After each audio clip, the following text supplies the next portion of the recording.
संस्थान की निदेशिका डॉक्टर अलका अग्रवाल जी, सभी प्राध्यापक बंधु एवं प्यारे विद्यार्थी, आप सब लोगों को अंतर्राष्ट्रीय युवा दिवस की हार्दिक बधाई। स्वामी विवेकानंद जयंती को हम अंतर्राष्ट्रीय युवा दिवस के रूप में मनाते हैं। तो आज 12 तारीख को आने वाला है। हमने आज चूंकि मुझे कल ही निकल जाना है, इसलिए मैंने मैडम से रिक्वेस्ट की कि स्वामी विवेकानंद जयंती हम आज ही मना लें। मैं अपनी बात प्रारंभ करूं उससे पहले मैं अभी के सभी पूर्व वक्ताओं को, जिन्होंने यहां पर विवेकानंद जी के जीवन पर संक्षिप्त भाषण दिए, मैं उन सबको हार्दिक बधाई देना चाहता हूं और आप सब लोगों से अनुरोध करता हूं कि जोरदार तालियों से उनका स्वागत।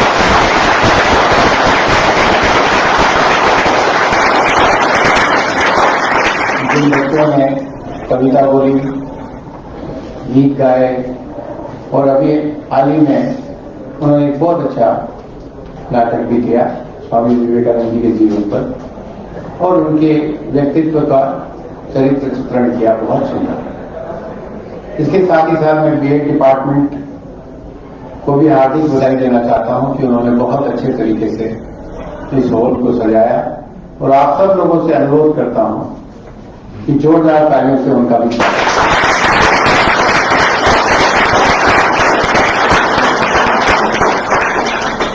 प्यारे मित्रों, स्वामी विवेकानंद का नाम जब आता है तो अनायास ही मन में एक स्वाभिमान, एक शक्ति और एक ऊर्जा का निर्माण होता है। और विशेष रूप से नवयुवकों को ऐसा लगता है कि वास्तव में हम में से ही एक व्यक्ति था जिसने इतने कम समय में, इतनी कम उम्र में विश्व में अपनी संस्कृति, अपनी सभ्यता और अपने धर्म का की ध्वजा फहराई। भारत में ही नहीं, पूरे विश्व में। और वो वास्तव में आप जैसे ही व्यक्ति थे।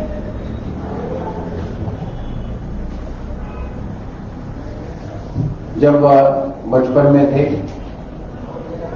जब पैदा हुए, तो वह बहुत ही एक चंचल बालक थे, बहुत मस्तियां करते थे। उनकी मां, उनके होने से पहले उनकी 4 बहनें थी और पुत्र नहीं था, तो स्वाभाविक रूप से मां को लगता था कि एक पुत्र हो जाए तो अच्छा रहेगा। भगवान शिव की आराधना करती थी और उनकी एक बहन बनारस में रहती थी। उन्होंने कहा तुम वीरेश्वर महादेव का इष्ट मान और इनकी सेवा कर, इनकी पूजा अर्चना कर, वीरेश्वर महादेव तुम्हें पुत्र देंगे। और वैसा ही हुआ। वीरेश्वर महादेव की उन्होंने पूजा अर्चना करी और उनको पुत्र रत्न की प्राप्ति हुई। बहुत ही सुंदर बालक ने घर में जन्म लिया। जैसे जैसे वो बालक बड़ा होने लगा, बहुत शैतानी करता था, तो मां परेशान हो जाती थी। घर में मां, बाप, 4 बहनें, उस एक बालक को नहीं संभाल पाते। और कई बार मां कहती थी कि मैंने भगवान शिव से शिव भागा था, उन्होंने कोई गण भेज दिया यहां। और इतनी शैतानी करते थे, पेड़ों पर चढ़ जाना, कहीं कूद जाना, कहीं कुछ करना, हर वक्त डरती रहती थी किसको कुछ हो जाए। और जब बहुत शैतानी करते थे, नहीं काबू आते थे, तो वो पानी लेके उनके सर पर डालते, शिव शिव शिव शिव कहती, तो एकदम चुप हो जाते। तो ऐसा महसूस करती थी उनकी मां और अड़ोस पड़ोस के लोग कि इसमें शिव का अंश है, भगवान शिव की कृपा से पैदा हुआ है। उसमें शिव का अंश है, क्योंकि जब शिव शिव कहते तो वो चुप हो जाते। बालक और बड़ा हुआ, उन्होंने रामायण और महाभारत की सारी कहानियां उन्हें कंठस्थ कराई। थोड़ा और बड़ा हुआ तो संस्कृत पूरी कंठस्थ कराई, और प्राथमिक शिक्षा जो स्कूल वाली शिक्षा है वो घर पे ही पूरी हुई। जब बालक ने कॉलेज में प्रवेश किया, 2 कॉलेज, एक स्कॉटिश कॉलेज और दूसरा कॉलेज कौन सा, एक स्कॉटिश कॉलेज था और एक और कॉलेज था, मुझे नाम याद नहीं रहा अभी। 2 कॉलेजों में उन्होंने शिक्षा प्राप्त की। एक में उन्होंने बीए फिलोसॉफी किया और एक में उन्होंने बीए फाइन आर्ट्स किया। और कॉलेज के बहुत हैंडसम लोगों में से एक था, बहुत ही चंचल, बहुत ही सुंदर दिखने वाला, हिंदी, इंग्लिश, संस्कृत, फारसी, उर्दू सबका जानकार, गाने में बहुत अच्छा, एक्टिंग करने में बहुत अच्छा, दिखने में बहुत सुंदर। तो वो बिल्कुल हीरो टाइप रहता है। लड़कियां उसके इर्द गिर्द घूमती थी दोस्ती करने के लिए। इस तरीके का बालक था। एक दिन कॉलेज में क्लास चल रही थी फिलोसॉफी। प्रोफेसर वारेन हेस्टिंग्स अंग्रेज प्रोफेसर थे, वो पढ़ा रहे थे और बोर्ड की बात आई तो बालक खड़ा हुआ और उनका नाम था नरेंद्र दत्त। खड़ा हुआ कि sir, have you seen gold? You are talking about gold, but have you seen gold? No, I have not seen gold. Then I can't believe on your words. If you have not seen gold, you have no right to say on gold. Student professor को challenge कर रहा है। Professor थोड़ा हिला और उसने कहा कि I have not seen the gold. This is true. But I know a person who has seen the gold.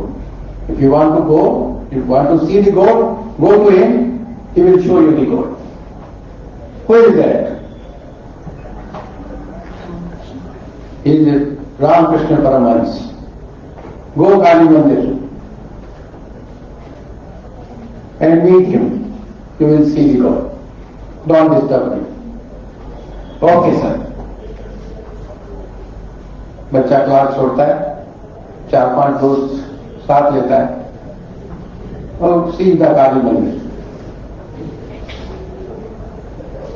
4-5 दोस्त साथ थे, काली मंदिर चले गए। वहां देखा एक बुजुर्ग सा बूढ़ा बैठा हुआ है, पागल सा, दाढ़ी बड़ी हुई है, गंदे मैले कुचले कपड़े पहने हुए। पूछा भाई यहाँ पे रामकृष्ण परमहंस कौन है? तो कही यही है। ये बूढ़ा आदमी पागल सा, इसने भगवान को देखा जैसे आजकल के बच्चे करते हैं। अभी बच्चे कह रहे हैं तो वो 3-4 तो भाग ही गए। किस पागल के मुंह लगेगा, चल हम तो चलते हैं। पर नरेंद्र भाई रुके, उनके मन में जिज्ञासा थी जानने की कि अगर प्रोफेसर ने कहा तो कुछ तो दम है इस बात में। आई टॉक टू, बट बिल्कुल विश्वास नहीं था मन में कि भगवान ऐसे कोई मिलते हैं क्या। उन्होंने कहा कि ठीक है, प्रणाम किया उनको और उन्होंने जब उन पर नजर डाली तो उनको लगा और उन्होंने एक शब्द इस्तेमाल किया, वो बहुत ही इंपॉर्टेंट शब्द है जो मैं आपके सामने रखना चाहता हूं। आ गए, मैं तुम्हारी बड़े दिनों से इंतजार कर रहा था। ये बात और बात की बात है, मैं तो पहली बार मिला हूं, मैं जानता भी नहीं से। बोले कह रहे आ गए, ऐसे बोलते हैं जैसे कोई घर का बच्चा आ गया हो। मैं बहुत देर से तुम्हारी इंतजार कर रहा था। उन्हें कहा ठीक है महाराज, आप ये बताइए कि आपने भगवान को देखा? उन्हें एकदम आंखें में चमक आ गई उस बुजुर्ग आदमी के आंखों में चमक आई और उसने कहा, हाँ मैंने भगवान को देखा, और जैसे मैं तुम्हें देख रहा हूं वैसे मैंने भगवान को देखा है और अच्छे तरीके से देखा।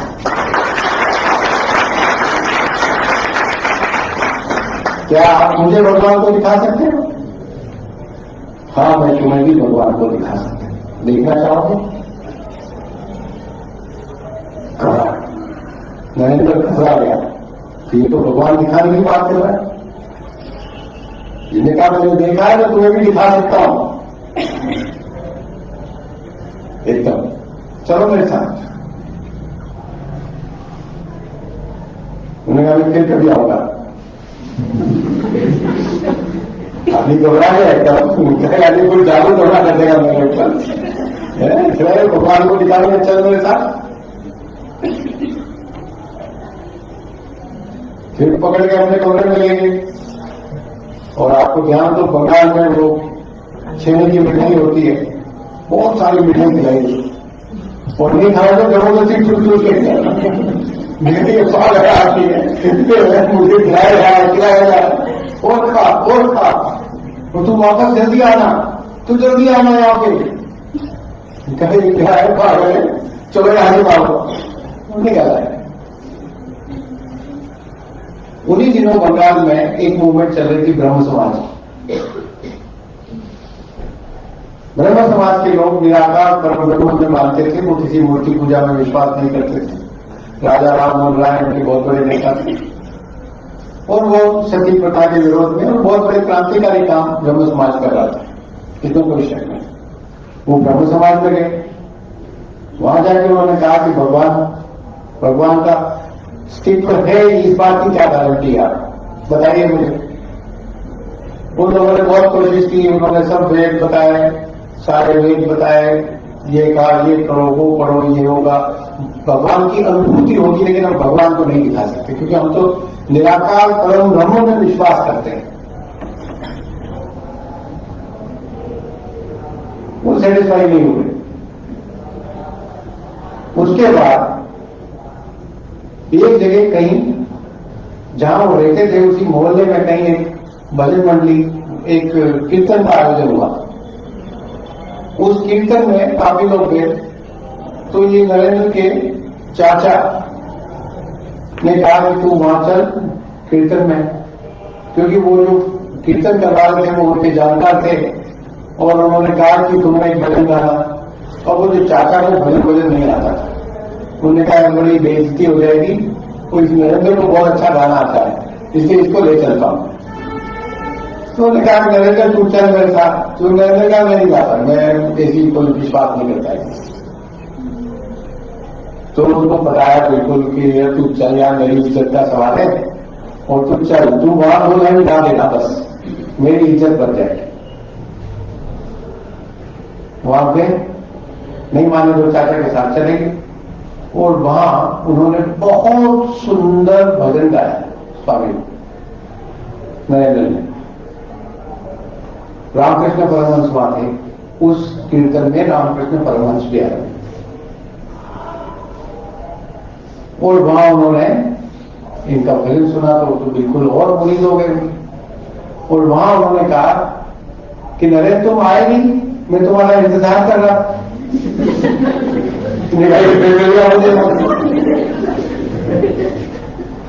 मैं तुम्हारा बड़ा बेसब्री से इंतजार कर रहा था, तुम आना उधर काली मंदिर आना दक्षिणेश्वर। हमारा मैं आऊंगा करके वहां से जान छुटाई निकला।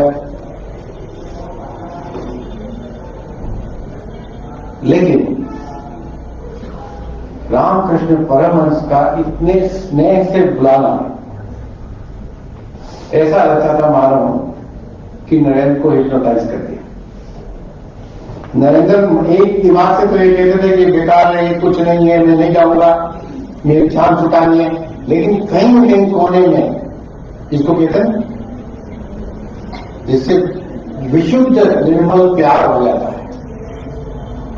नरेंद्र स्वामी रामकृष्ण परमहंस को नरेंद्र से विशुद्ध प्यार, वो प्यार में जो खिंचाव होता है, वो खिंचाव उनको पैदा होता था। वो कहते बार बार कहते मैं भूल नहीं पा रहा, मैं भूलना चाहता हूं लेकिन मैं भूल नहीं पा रहा हूं। और बार बार उनके पैर दक्षिणेश्वर की तरफ जाते थे। जैसे ही वो खाली होते तो उन्हें लगता था दक्षिणेश्वर हो गया, अल्टीमेटली वो वहां चले गए। जाकर उनसे बातें चित्ते करते थे, वो प्रसाद खिलाते थे, वो वापस आ जाते थे। ऐसे करते करते उनकी बीए की पढ़ाई पूरी हो गई और इधर बीए की पढ़ाई पूरी हुई और इधर पिताजी का बयान था। पिताजी बहुत बड़े वकील थे लेकिन बहुत रईस भी थे। वो खुले दिल से खर्चा करते थे, इसलिए कोई बचत घर में नहीं थी, बल्कि कुछ कर्ज ही छोड़ गए वो। तो उसकी वजह से अब सारी कमाई का जिम्मा इन पर आ गया, 4 बहनों को पालना। तो स्वामी जी बिल्कुल सीरियस हो गए और अपना बायोडेटा बनाकर और कलकत्ता की गलियों में घूमने लगे नौकरी के लिए। कहीं नौकरी नहीं मिली, बड़े परेशान हो गए। धीरे धीरे घर में पैसा कम होने लगा। जो प्रॉपर्टी बड़ी थी उस पे भाइयों ने, स्वामी जी के, नरेंद्र जी के पिताजी के भाइयों ने मुकदमे कर दिए। वो मकान उन्हें छोड़ना पड़ा और एक छोटे से मकान में जाके वहां 4 बहनों के साथ, स्वामी जी के साथ रहने लगी। बड़ी गरीबी आ गई। मुश्किलात यहां तक पहुंच गई कि सुबह का खाना नहीं, सुबह का खाना है तो शाम को का खाना नहीं, शाम को का खाना है तो सुबह का खाना नहीं। और नौकरी मिल नहीं रही। ऐसी विषम परिस्थिति में स्वामी जी के जूते थे वो भी फट गए, तो बिना जूते ही अपनी नौकरी के लिए घूमते थे। पूरे दिन भर धूप पसीने में लटपट कंपनियों के जगह जगह जाके अपना बायोडेटा दिखाते, मुझे नौकरी नहीं मिलती। वहां जाके उनको फिर महसूस हुआ कि ईश्वर नाम की कोई चीज तो है ही नहीं। कहां है ईश्वर? अगर ईश्वर होता तो मुझे नौकरी दिलवाता। मेरे को जरूरत है नौकरी की, मेरे घर में फाके हैं, पड़ रहे हैं, घर में खाने को नहीं है, मुझे नौकरी नहीं मिल रही है। तो उनके दिमाग में एकदम एक बात आई कि वो दक्षिणेश्वर वाले जो बाबा हैं उनके पास जाता हूं। वो तो कहते हैं कि जो मांगोगे वो मिलेगा।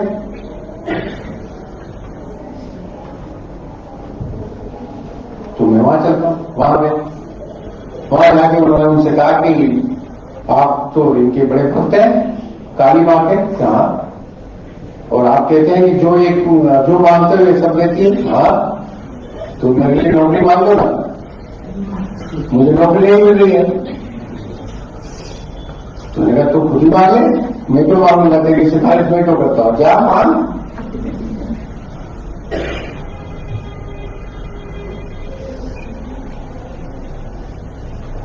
तो उन्होंने कहा ठीक है मैं जाता हूं। उन्होंने कहा ठीक से मांग लेना, सारी चीज मांग लेना, तो ये नहीं हो कि फिर बात में बार बार नहीं सुनती हो।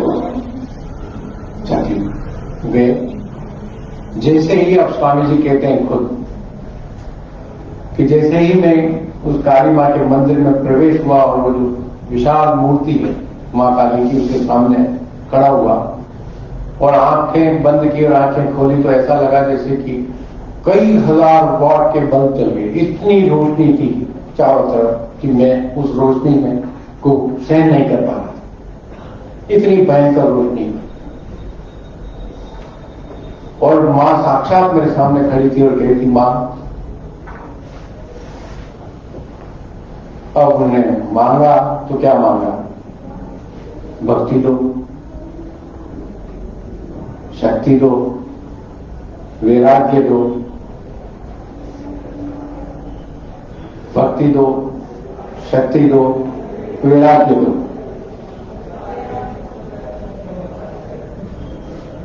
महाराज रामकृष्ण परमहंस ने पूछा मांगा? क्या मांगा? नौकरी मांगी? नौकरी नहीं मांगी। क्या मांगा? भक्ति मांगी, शक्ति मांगी और वैराग्य मांगा। तुम्हें नौकरी कहां से मिलेगी? वापस जा। फिर ऐसे 3 बार, तीनों बार वो नौकरी नहीं मांगता।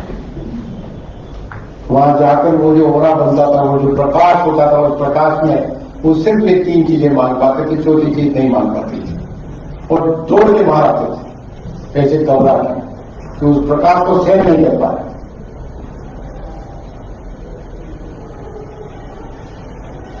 मैंने कहा चल तो कोई बात नहीं, विराट मत हो, मां जानती है तुझे क्या चाहिए, तुझे वो मिलेगा, तू जा अपने घर जा। घर चले गए। दूसरे दिन उनके एक कोई दूर का रिश्तेदार था, उसने कहा कि इस स्कूल में टीचर की जगह खाली है, तू कल से वहां पे आ जा। उनकी टीचर की नौकरी लगी। घर ठीक से चलने लगा।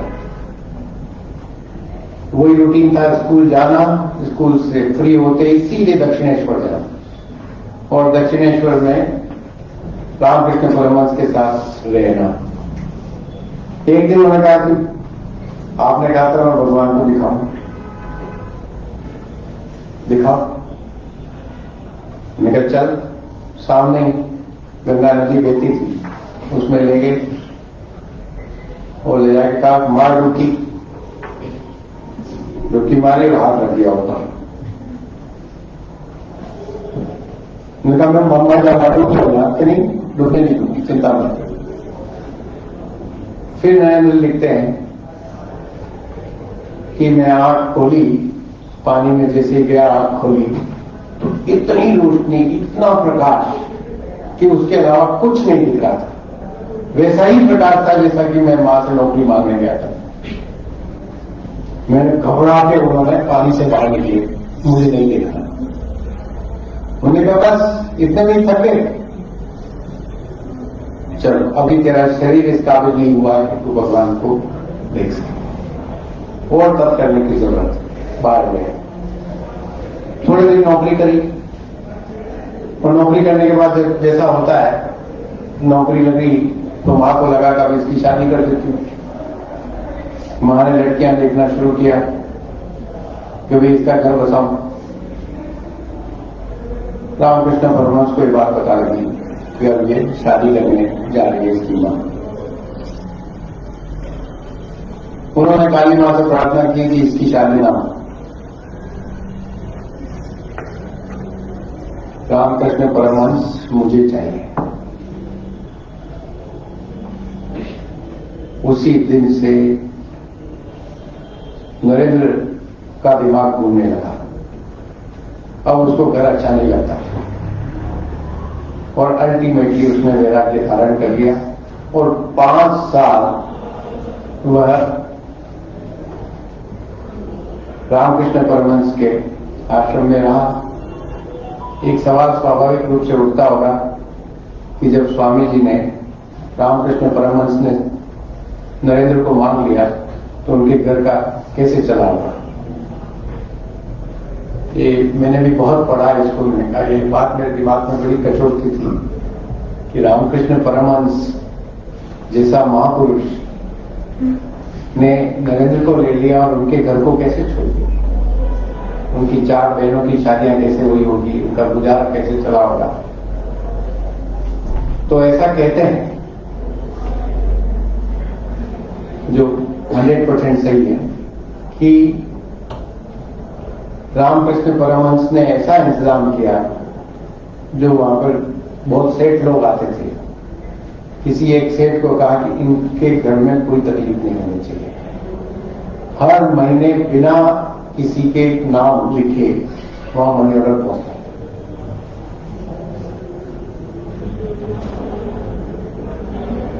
नाम नहीं लिखा होता था किसने भेजा, हर महीने मनी ऑर्डर पहुंचता था और उससे उनका घर चला। इधर ये 5 साल में इन्होंने सब कुछ सिखा दिया। और 5, क्योंकि रामकृष्ण परमहंस को ये बात पता थी कि मैं बहुत समय तक नहीं जिंदा रहूंगा, उनके गले में कैंसर था, इसलिए न तो वो ठीक से बोल पाते थे और जो ज्ञान था उनमें, उनको ये मन में था कि ये ज्ञान पूरे विश्व में फैलना चाहिए। 2 किस्से करके मैं फिर आगे ले जाता हूं आपको, सिर्फ 2 किस्से। रामकृष्ण परमहंस ने एक दिन, कई सारे शिष्य थे उनके, तो एक दिन कहा नरेंद्र अब मैं बहुत थक गया, तुम यहां बैठो। वो एक दीवान पे बैठे थे और मैं इनको नीचे बिठा दिया। और नीचे बिठा के उनके ऊपर हाथ रखा और कहा कि मैं बहुत थक गया हूं नरेंद्र, अब जाने का समय आ गया है, तो मैं तुझे कुछ देना चाहता। कैसी बातें कर रहे हैं गुरु? बाबा बोलते थे, बाबा कैसी बातें कर रहे हैं, हमने तो अभी कुछ सीखा ही नहीं आपसे और आप जाने की बात कर रहे हैं। नहीं, अब जाने का समय आ गया। और ऐसे करके यूं हाथ रखा। स्वामी जी बोलते हैं कि जैसे ही वो हाथ रखा, मुझे ऐसा लगा कि कोई 1600 वाट का करंट मेरे अंदर छोड़ दिया। पूरे शरीर में झंझनाहट हो गई, रोंगटे खड़े हो गए और ऐसा लगने लगा कि जैसे पता नहीं कितनी चीजें मेरे अंदर घुसा दी, ट्रांसफर हो गई। सारा का सारा ज्ञान, सारी तप तपस्या रामकृष्ण परमहंस ने स्वामी विवेकानंद को ट्रांसफर कर दी। जैसे अपने यहाँ डेटा ट्रांसफर नहीं करते हैं मोबाइल में, कंप्यूटर में हम डेटा एक से दूसरी जगह ट्रांसफर कर सकते हैं। सेम उसी तरीके से सारा का सारा ज्ञान, तप तपस्या, नॉलेज सारी की सारी ट्रांसफर कर दी। और स्वामी विवेकानंद बोलते हैं कि मुझे ऐसा लगा कि मेरा शरीर और मेरा सर अलग अलग हो गया है। सर इतना भारी हो गया, शरीर इतना, मतलब मेरे शरीर का वजन, मेरा शरीर का मतलब सिर का वजन शरीर नहीं झेल पा रहा, उसमें इतना लोड हो गया कि मैं रात पर सो नहीं पा रहा। पूरा का पूरा बॉडी इलेक्ट्रीफाइड हो गई और उनकी जल्दी जाने की मेन वजह ये थी कि डिस्बैलेंस हो गया। फिर भी वो चंचल तो थे। उन्होंने एक दिन देखा कि महाराज, और फिर ये कहा अब मैंने सब कुछ तुझे दे दिया है, मैं खाली हो गया। और मुस्कुराने लगे, हंसने लगे कि मैं अब कुछ नहीं रहा, अब जो कुछ तू है नरेंद्र, मैंने अपना सब कुछ तुझे ट्रांसफर कर दिया। ये बाबा ऐसे ही बोलते हैं, क्या ट्रांसफर हुआ, मेरा तो सर भारी हो गया, कुछ समझ ही नहीं आ रहा है। तो उन्होंने क्या किया कि एक उनका गुरु भाई था और वो गुरु भाई को वो श्लोक याद करता था, वो भूल जाता था, उसको श्लोक याद ही नहीं होते। वो बेचारा बड़ा परेशान है। वो कहता है यार मैं बड़ा दुखी हूं, मेरे से ये श्लोक याद नहीं होते। बहुत सारे लोग अपने यहाँ जैसे हिस्ट्री सुबह पढ़ी शाम को सफा, शाम को पढ़ी सुबह सफा, याद नहीं होती लोगों को। कईयों को सर याद नहीं होते, कईयों को कुछ प्रॉब्लम, तो उसको श्लोक याद ही नहीं होते। तुमने देखा है, गुरु जी ने कहा कि सारा ट्रांसफर कर दिया, तो देखे देखते हैं। वो आया कि यार नरेंद्र मुझे तो कुछ समझ नहीं आता, मुझे तो कुछ याद नहीं होता। तो उन्होंने कहा देख तेरे को कल से याद होगा, ऐसे करके उसकी वो हाथ लगा, वो हाथ लगाया और तो श्लोक बोले लगाकर। उधर से बाबा ने देखा कि ये नरेंद्र ने गड़बड़ करी, तो उन्होंने कहा कि संचय से पहले खर्च शुरू कर दिया नरेंद्र ने, फिर वो तो शक्ति प्राप्त हो गई। वो सारी की सारी शक्ति ट्रांसफर कर दी थी उन्होंने। यानी कि पहले के संत जो थे, मैं बताना ये चाह रहा हूं, जो सही मायने में संत थे वो नॉलेज ट्रांसफर करते थे। इसलिए अपने यहाँ था कि ये हाथ जो आशीर्वाद देते हैं वो इस बात के लिए देते हैं, जो सर पे हाथ रखो। सर पे हाथ रखने का मतलब है अपने उस शरीर का जो आशीर्वाद देने वाले का सारा तेज उस पर ट्रांसफर हो जाता है। ये प्रैक्टिकली हुआ नरेंद्र के साथ। खैर वो आगे चलने लगे, जब स्वामी जी चले गए, डेथ हो गई रामकृष्ण परमहंस की, तो वह हेड हो गए और जगह जगह घूमने लगे। पूरे हिंदुस्तान में वो घूमे, वह बनारस गए, पूरा उत्तर प्रदेश घूमे, आज का उत्तराखंड घूमे, फिर उसके बाद वो राजस्थान गए, राजस्थान के बाद फिर वो कर्नाटक गए, कर्नाटक से वो केरल गए, केरल से वो तमिलनाडु गए और फिर कन्याकुमारी तक गए। वो लंबी हिस्ट्री है, मैं उसको ज्यादा रिपीट नहीं करता। लेकिन कन्याकुमारी में जब वो बैठे, कन्याकुमारी में वहां समुद्र के किनारे एक पहाड़ी थी, उस पहाड़ी पे वो तैर के खुद गए, नाव से नहीं गए, तैर से गए।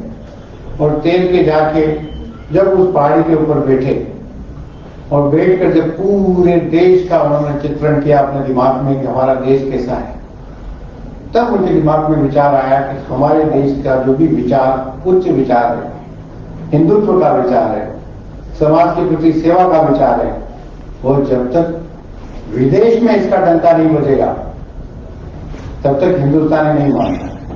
आज भी हम उसी में हैं। जब कोई चीज बाहर से ठीक होकर आती तो फिर हम उसको फॉलो करते हैं। हम अपने योग को, हमने योग को नहीं समझा, वो योगा बन के आया तो हमने उसको समझा है। जब हमारा नियुद्ध था, जूडो कराटे हमारा था, तो नियुद्ध था तब तक हमने उसको नहीं माना। जब वो जापान से और उधर से कोरियन कंट्री से कराटे बन के आया तो फिर हमने उसको माना। तो यानी कि हमारा आम हिंदुस्तानी की मेंटेलिटी की जो वेस्ट फॉलो करता है, वेस्ट जिसको अच्छा मानता है, फिर हम उसको फॉलो करते हैं। तो उनके दिमाग में एक ऐसे ही आया कि कहीं अगर विदेश में जाकर अपनी बात रखी जाए और वहां के लोग अगर इसको समर्थन करेंगे, क्योंकि ये देश गुलाम है, जब अमेरिका और यूरोप इसको मानेगा अपनी बात को, तो ये लोग अपने आप मानेंगे। ऐसा मन में विचार आया। ऐसा घूमते हुए फिर वापस राजस्थान आए और राजस्थान में खेतड़ी के महाराजा के सामने उन्होंने बात रखी। और उससे पहले वो अलवर गए थे और अलवर में एक जगह अलवर के जो महाराजा थे उन्होंने उनका बड़ा स्वागत किया, लेकिन उन्होंने कहा कि मैं मूर्ति पूजा पे विश्वास नहीं करता। वो आर्य समाजी थे, उन्होंने कहा हम मूर्ति पूजा पे विश्वास नहीं करते और आप लोग मूर्ति पूजा पे विश्वास करते हैं, हालांकि आप सन्यासी है इसलिए मैं आपका सम्मान करता हूं, लेकिन मूर्ति पूजा।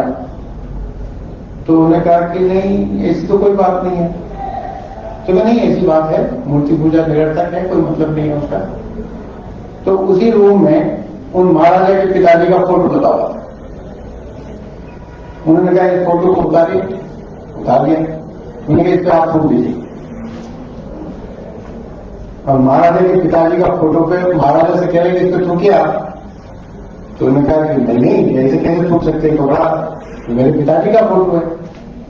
तो जब आपके ये पिताजी का फोटो है, आप उसमें, इसका मतलब आप इस चित्र में अपने पिताजी को देखते हैं। वैसे ही पूरा समाज मूर्तियों में भगवान को देखता है, इसलिए इस पर इतना विरोध करने की आवश्यकता नहीं। और एकदम उनको बिल्कुल पानी पानी कर दिया।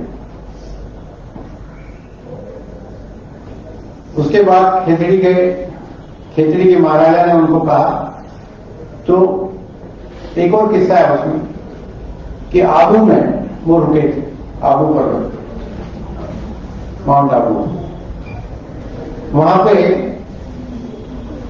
2 मिनट रुक जाइए, बस खत्म करने वाला हूं, आप लोग बात नहीं करिए आपस में। तो आबू में उनका एक सेवक, वो एक मुस्लिम था, और उसने कहा कि स्वामी जी आप मेरे घर चलिए, वहां भोजन करिए। स्वामी जी उनके यहाँ चले, उनके यहाँ भोजन किया तो तमाम लोगों ने बड़ा ऑब्जेक्शन किया कि ये मुस्लिम है, आप इनके घर कैसे चले। उन्होंने कहा मैं कोई धर्म नहीं मानता, मैं एक धर्म मानता हूं, होता है मानव धर्म। तो उन्होंने मुस्लिम का आतिथ्य स्वीकार किया, उसके यहाँ भोजन किया। खेतड़ी के महाराजा ने उनको कहा कि आपका जो नॉलेज है वो यहाँ ज्यादा उसकी वैल्यू नहीं है, आप विदेश में जाके बात करोगे तो बात ठीक रहेगी। तो उन्होंने प्रपोजल दिया कि धर्म संसद होने वाली है, आप अमेरिका जाइए। और वो अमेरिका पहुंचे। लंबी कहानी है उसकी, बहुत लंबी कहानी है, मैं उसको कट शॉर्ट करता हूं। और वो जो अमेरिका में जो भाषण हुए वो आपने सब सुने, मैं उसको भी नहीं रिपीट करूंगा। लेकिन एक बात कहना चाहूंगा, सिर्फ और सिर्फ इतनी सी बात के लिए, brothers and sisters of America, sisters and brothers of America, जब उन्होंने बोला, सिर्फ ये लाइन बोली, sisters and brothers of America. उसी वक्त लोग खड़े हो गए, उन्होंने कम से कम 10 मिनट तक स्टैंडिंग ओवेशन दिया, तालियां बजाई, जोरदार। क्या था इस सेंटेंस में, क्या था इसका, इसी क्या खास बात थी? स्वामी जी अपने शब्दों में खुद लिखते हैं कि मेरा गला सूखा हुआ है, मैं बहुत नर्वस था, धर्म संसद में बड़े बड़े लोग आए हुए थे, मैं अपने आप को बहुत ही छोटा और मामूली सा सन्यासी मान रहा था। उस वक्त आंखें बंद करके उन्होंने अपने गुरु रामकृष्ण परमहंस को याद किया और उसके बाद ये शब्द बोले। वो कहते हैं, it was not I who delivered lecture in Chicago, it was my Guru Ramakrishna Paramhans. I was only a microphonic instrument. It was who was speaking. एक तरीके से वो ईश्वरीय वाक्य थे। वो वाक्य sisters and brothers of America जो है, वो वहां के 60,000 लोगों में उन्होंने एक ऐसा असर डाला कि उनके सबकी में जैसे करंट प्रवाह हो गया और वो खड़े हो गए और उन्हें पता ही नहीं कि वो क्यों खड़े हो गए, वो तालियां बजाने लगे। ये रामकृष्ण परमहंस का सत्व था, उनका जो तप था, उनकी जो तपस्या थी, उनका ईश्वर के प्रति जो साक्षात्कार था, उसका प्रतिबिंब था जो निकला sisters and brothers of America के नाम। खुद स्वामी जी कहते हैं, I was a microphone instrument, it was my Guru who was speaking. और उसके बाद तो उनके कई भाषण हुए, आपने सबने बताया। बहुत जबरदस्त उनका अमेरिका में, फिर उसके बाद अमेरिका जाने से पहले वो सिंगापुर गए, सिंगापुर से वो जापान गए, जापान से फिर वो चीन गए और चीन गए, चीन से फिर जापान गए और जापान के बाद वो अमेरिका गए और फिर उसके बाद दूसरी 2 बार और विदेश गए, एक बार और वो विदेश गए, दोनों बार विदेश गए और उन्होंने पूरे के पूरे सब जगह अपने जबरदस्त भाषण दिए, अपना जबरदस्त प्रभाव छोड़ा। कई कहानी किस्से हैं उसके, समय कम है, मैं बताऊंगा नहीं, कभी और बताऊंगा। लेकिन उन्होंने, जब देश गुलाम था, मित्रों, देश गुलाम था और एक गुलाम देश का सन्यासी अमेरिका के मंचों पर खड़ा होकर, इंग्लैंड के मंचों पर खड़ा होकर, फ्रांस के मंचों पर खड़ा होकर, जर्मनी के मंचों पर खड़ा होकर ये कह रहा था कि तुमने हमारे देश को लूटा है, तुम गुनाहगार हो, तुमने उस सभ्यता को नष्ट करने को किया है जो सभी सभ्यताओं की जननी है। तुम हिंदुत्व को क्या सिखाओगे? तुम इन ईसाई मशीनरीज के माध्यम से हमारे देश को क्या एजुकेट करोगे? ये बात पहली बार उस आदमी ने कही। ये बड़ी महत्वपूर्ण बात है। एक गुलाम देश के व्यक्ति ने उनके मुंह पर तमाचा मारा वहां जाकर, और सब चुपचाप सुनते रहे और उनके स्वागत में खड़े रहते थे, उनके स्वागत में कार्यक्रम करते थे। ये स्वामी जी की महत्वपूर्ण बात है। स्वामी जी वापस आए। जब वापस आए तो जब जहाज से उतरे तो उन्होंने एक शब्द कहा, now this is the time to serve motherland. और इतने बड़े बड़े लोग जब वापस स्वामी जी आए तो हिंदुस्तान का हर आदमी उनके स्वागत के लिए खड़ा होता था। जब वो बंबई में उतरे कोच पे तो दसियों हजार लोग, बड़े नागरिक, महाराजे, अंग्रेजी अफसर और तमाम बड़े सेठ, सब माला लेके उनके स्वागत के लिए खड़े थे। और स्वामी जी वहां उतरते ही जहाज से और रेत में लौटे। लोगों ने कहा, ये क्या करें, पागल हो गए क्या? कि मैं अपनी मां से मिल रहा हूं।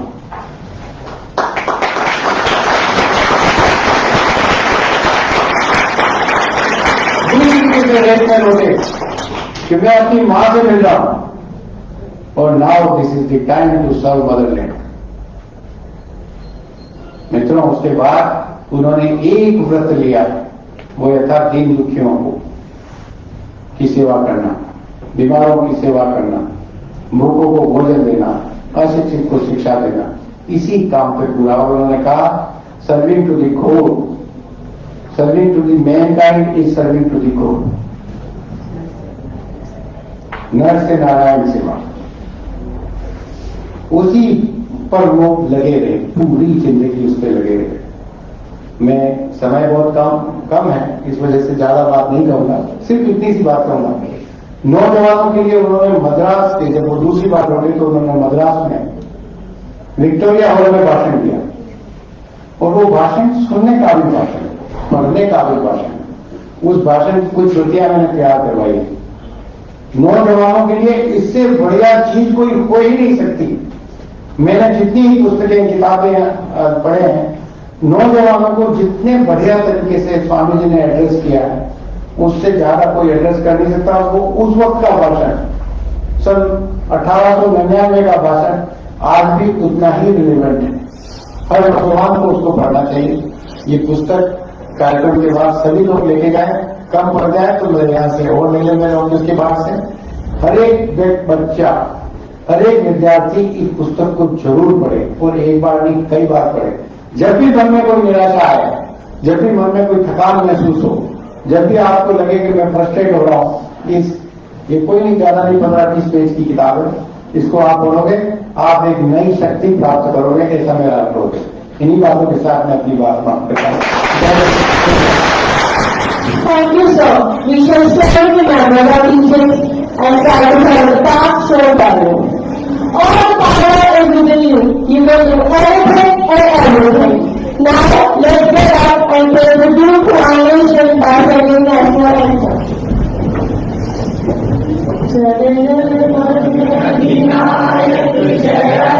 भारत भाग्य विधाता, पंजाब सिंध गुजरात मराठा, द्राविड़ उत्कल बंगा, विंध्य हिमाचल यमुना गंगा, उज्जल जल वितरंगा।